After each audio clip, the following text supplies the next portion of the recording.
الحمدللہ وحدہ والصلاة والسلام علی من لا نبی بعدہ اما بعد۔ آپ نے کہا کہ بھئی جیسے کہ بعض اہل علم یہ کہتے ہیں کہ اللہ کے نبی صلی اللہ علیہ وسلم کی جو ہے داڑھی مبارک کی سنت کیا ہے، جیسے کہ اب صحابہ کرام کا جو عمل ملتا ہے کہ وہ ایک مٹھی کاٹتے تھے، تو گویا کہ یہ جو ہے جائز ہوئی، لیکن بولے داڑھی کے معاملے میں اصل سنت کیا ہے؟ تو آپ یہ دیکھیے، جیسے کہ یہ لوگ کہتے ہیں کہ بھئی چلو ہم جواز کا پہلو لے لیتے ہیں ایک مٹھی داڑھی کاٹنے کے بارے میں، لیکن اصل جو ہے سنت کیا ہے؟ جیسے کہ ان کے بزم خواہش یہ سمجھتے ہیں کہ بھئی داڑھی جو ہے مطلق طور پہ جو ہے اس کو چھوڑ دینا ہے، تو یہ جیسا سمجھتے ہیں یہ ایسا نہیں ہے، بلکہ آپ دیکھیے امام ترمذی رحمہ اللہ نے شمائل میں، اور امام احمد بن حنبل رحمہ اللہ نے مسند احمد کے اندر یہ روایت ذکر کی ہے، جو یزید الفارسی رحمہ اللہ کی جو روایت ہے، جب کہ انہوں نے خواب میں اللہ کے نبی صلی اللہ علیہ وسلم کا حلیہ مبارک دیکھا، اور صحابی رسول عبداللہ ابن عباس رضی اللہ عنہما جو اللہ کے نبی صلی اللہ علیہ وسلم کے تربیت یافتہ صحابہ کرام تھے، مفسر قرآن، سنت کو زیادہ جاننے والے، جب انہوں نے جو ہے اللہ کے نبی صلی اللہ علیہ وسلم کے حلیہ مبارک کو اچھے سے دیکھا، اچھے سے غور کیا، اور آپ کے ساتھ میں کئی سال رہے، جب ان کے سامنے جو یزید الفارسی رحمہ اللہ نے اللہ کے نبی صلی اللہ علیہ وسلم کا حلیہ مبارک رکھا، تو انہوں نے جو تصدیق کی کہ اگر آپ اللہ کے نبی صلی اللہ علیہ وسلم کو دیکھتے تو گویا آپ بالکل ایسے ہی تھے۔ تو اس کے اندر انہوں نے جو ذکر کیا تھا کہ اللہ کے نبی صلی اللہ علیہ وسلم کی داڑھی مبارک نہر کے حصے کو بھرتی تھی۔ تو نہر کیا ہے؟ نہر کا مطلب ہوتا ہے گلا، جہاں سے جو ہے جانور ذبح کیا جاتا ہے، سمجھے کہ نہیں؟ جیسے مطلب اہل لغت جو ہے بیان کرتے ہیں،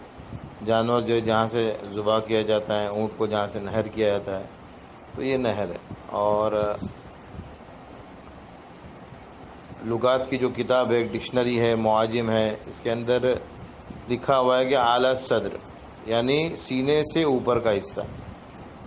سینے کا جو ہے اوپری حصہ، گویا یہ گردن کا ہی حصہ ہے۔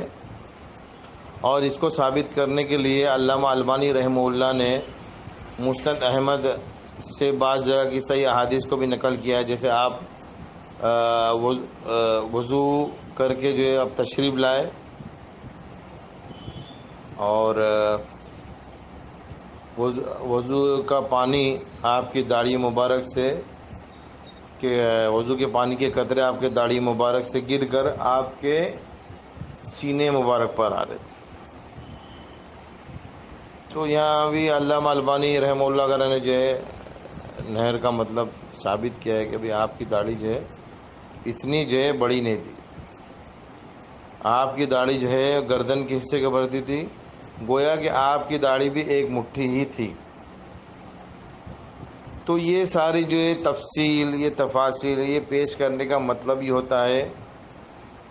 کہ نبی صلی اللہ علیہ وسلم کی سنت کو بتایا جائے،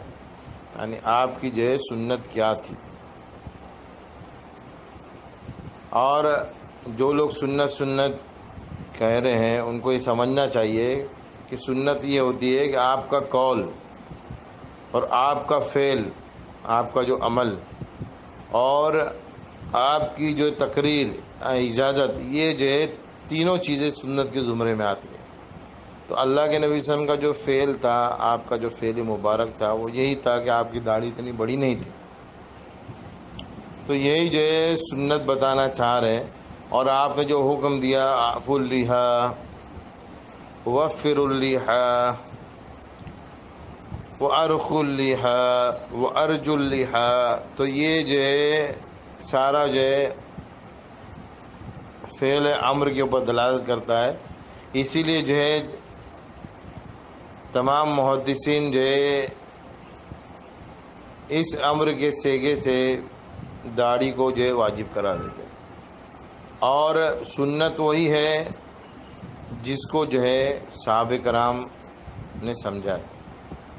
صحابہ کرام نے جو ہے آپ کے اس معنی کو کہ بھائی داڑھی بڑھاؤ، داڑھیوں کو چھوڑ دو، داڑھیوں کو لٹکاؤ،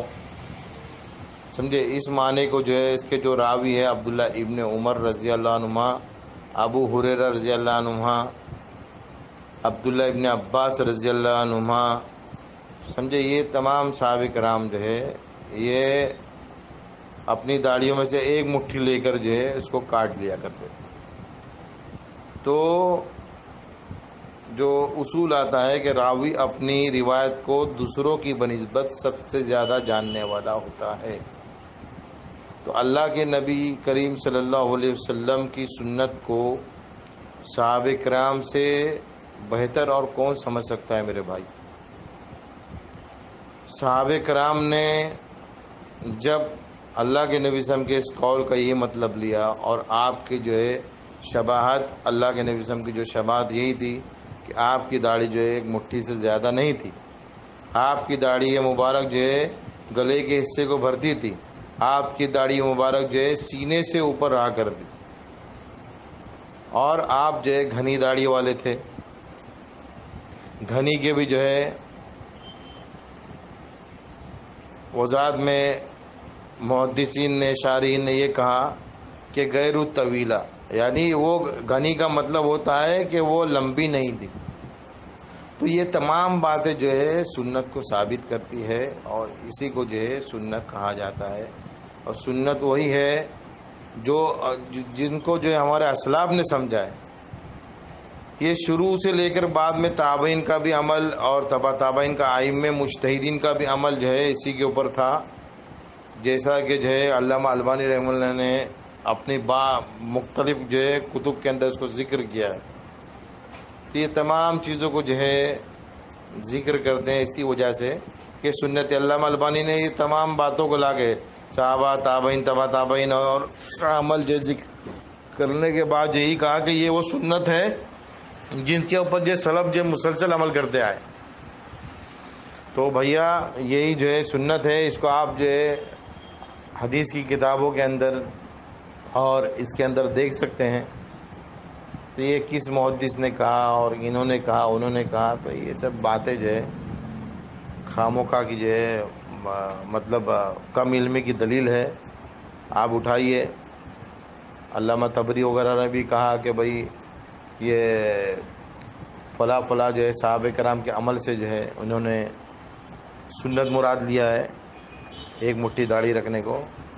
علامہ ابن عبد البر نے الاستذکار کے اندر بھی جو ہے اس کو سنت ذکر کیا ہے. ایسا مختلف جو ہے یہ ابھی فتح و ثنائیہ کے اندر خود جو ہے یہ مولانا ثناء اللہ امرتسری وغیرہ نے بھی کہا کہ بھئی رکھنا بھی سنت ہے اور جو ہے ایک مٹھی کاٹنا بھی جو یہ بھی سنت ہے. تو یہ اور سید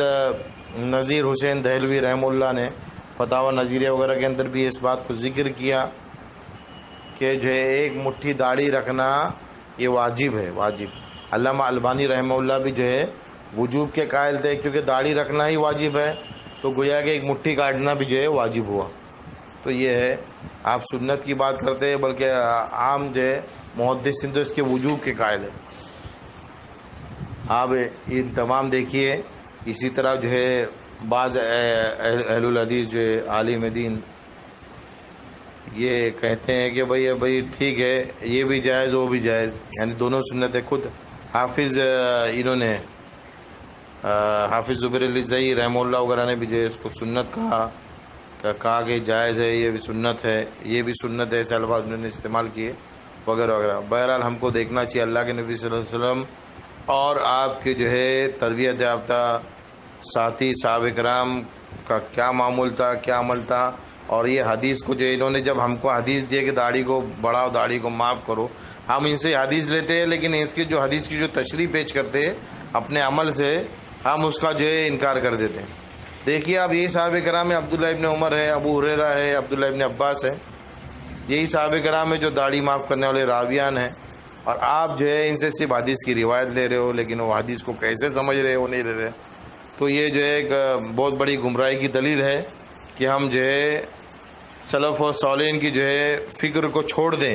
اور ہم اپنی جو ہے صرف اٹکل لگائے اور یہ کریں کہ بھائی وہ کہیں کہ بھائی یہ سنت ہے، اللہ کے نبی صلی اللہ علیہ وسلم نے ایسے فرمایا ہے، لیکن ہم جو ہے سنت کے آگے کے جو حصے جو ہے صحابہ کرام کے جو اعمال ہے انہوں نے کس طرح اس سنت کو سمجھا اس کو چھوڑ دے، اور جو لوگ ان کے اوپر جو ہے عمل کرتے ہیں ان صحابہ کرام کے مطابق، ان کے اوپر جو ہے ہم صرف بھپکیاں کستے ہیں کہ دیکھو بولے یہ حدیث کے خلاف ہے اور یہ ہے، نعوذ باللہ۔ یہاں تک کہ بات سننے میں آئی اور پڑھنے میں آئی کہ صحابہ کرام کو جو ہے سنت کا مخالف قرار دیا گیا۔ استغفر اللہ، استغفر اللہ۔ تو یہ سب چیزوں سے جو ہم کو بچنا چاہیے، ہم کو سمجھنا چاہیے کہ ہم جو ہے سلفی ہے، سلفی ہم سنت کو ایسی سمجھتے ہیں جیسے سلف و صالحین نے سمجھا ہے، اتباع قرآن و سنہ علی سلف الامہ یا علی سلف الصالحین، یہ جو ہے ہمارا منہج ہے، یہ ہمارا جو ہے مسلک ہے، یہ ہمارا دین ہے۔ علامہ ابن تیمیہ رحمہ اللہ وغیرہ نے جو ہے مجموع الفتاوی میں یہ بات کہی ہے کہ ایک دم اہل بدعت کی جو ایک دم بعض نشانیاں یہی ہے کہ وہ سنت کے سمجھنے کے اندر جو ہے سلف و صالحین کی فکر کو جو ہے نظر انداز کر دیتے ہیں، وہ چھوڑ دیتے ہیں۔